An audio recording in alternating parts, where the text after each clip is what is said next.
Today, we're diving into what has to be one of the most incredible comeback stories in all of history. Seriously. It's an epic tale of strategy, patience, and the pretty profound idea of using softness to overcome brute force.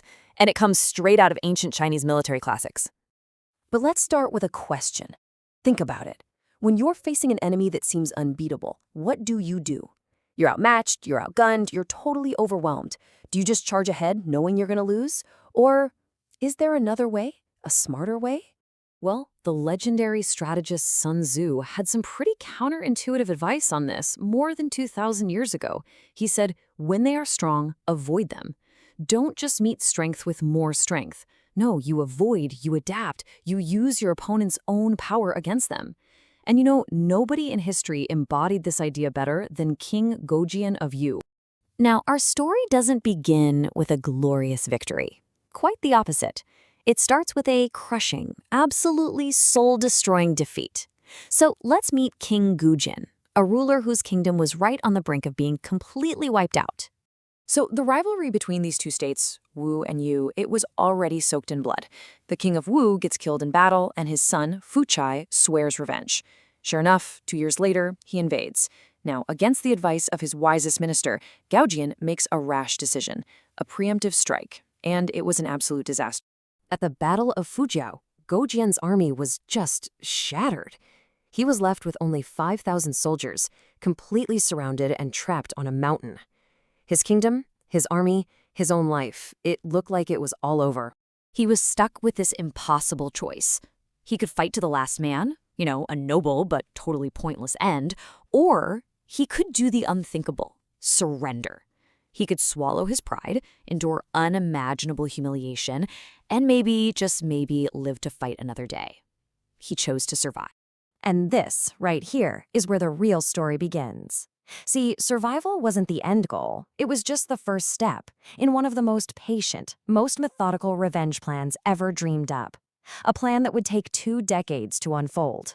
Goujian's comeback wasn't about some single heroic battle. No. It was a system. It was a masterclass in strategy built on 5 core principles that, amazingly, mirrored the teachings of Sun Tzu almost perfectly. Okay, step 1. The first thing he had to do was completely disarm his enemy, King Fuchai. Not with swords and spears, but with psychology. He had to convince the guy who just crushed him that he was no longer a threat, that he was broken, obedient, and completely harmless.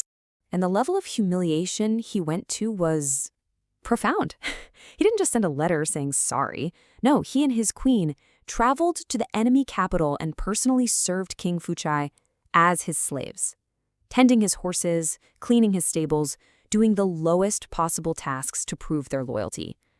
It's just a wild reminder that sometimes true strength means making yourself look completely weak. And he did this for 3 long years. Can you imagine? 3 years of daily degradation, all to trick his enemy into this false sense of total security. And it worked.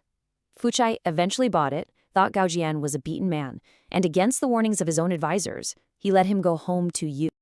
So, with Fuchai totally convinced of his own superiority, Goujian was finally free to start phase 2, quietly rebuilding his kingdom from the ashes, all while keeping up this illusion of weakness. Back in Yue, Goujian completely transformed his life.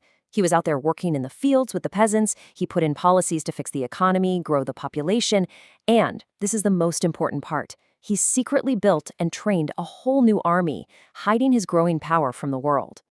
So while Ye was getting stronger in secret, Goujian was actively working to make Wu weaker through pure deception.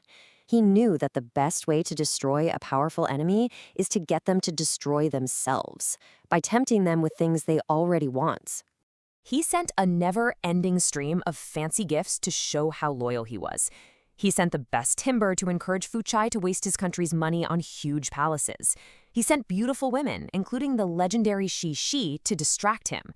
He even sent his own soldiers to help Fuchai's ambitious wars, draining Wu's resources even more. Every single gift was a strategic attack designed to encourage Fuchai's own worst habit. For years, Goujian just waited. He rebuilt, he deceived, and he just watched. He was waiting for that one perfect moment of weakness, the exact kind of opportunity Sun Tzu talks about. And that moment finally came. Fuchai, who was now arrogant and way overconfident, took his best troops and marched them north to show off his power to the other states. He left his capital almost completely defenseless because why worry? He thought Yue was his loyal little pet. Goujian seized the opportunity. Bam, a swift, surprise attack on the Wu capital. But here's where his genius for patience really shines. He knew he wasn't strong enough to destroy Wu completely just yet. So instead of getting greedy, he secured a good peace treaty, and then he retreated. He was willing to wait for an even better shot. That is strategic patience in its purest form, resisting a small win to make sure you get the total victory later.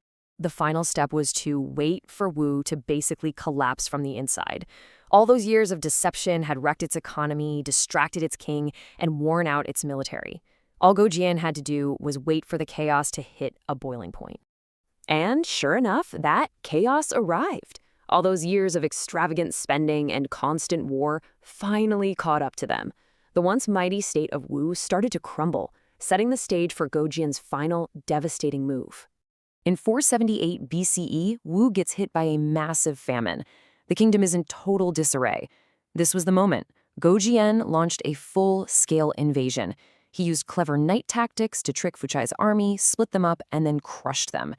After a 3-year siege on the capital, King Fuchai, finally and totally defeated, took his own life. The state of Wu was literally wiped off the map.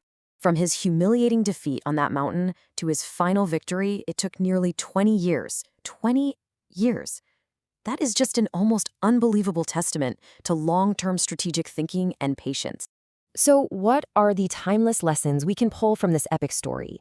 Goujian's revenge is way more than just a history lesson. It's practically a blueprint for how the little guy, the underdog, can overcome the strong. Goujian's strategy really teaches us that victory often means sacrificing your pride today for the ultimate prize tomorrow. It shows the incredible power of deeply understanding your opponent, their ego, their ambitions, their weaknesses, and then subtly using those exact things to bring about their downfall. He didn't just offer bribes, he offered gifts that fed Fuchai's own self-destructive habits. And that really leaves us with a final question for you to think about. In our own lives, when we face these overwhelming obstacles, we often think the only answer is to just push harder, to use more force.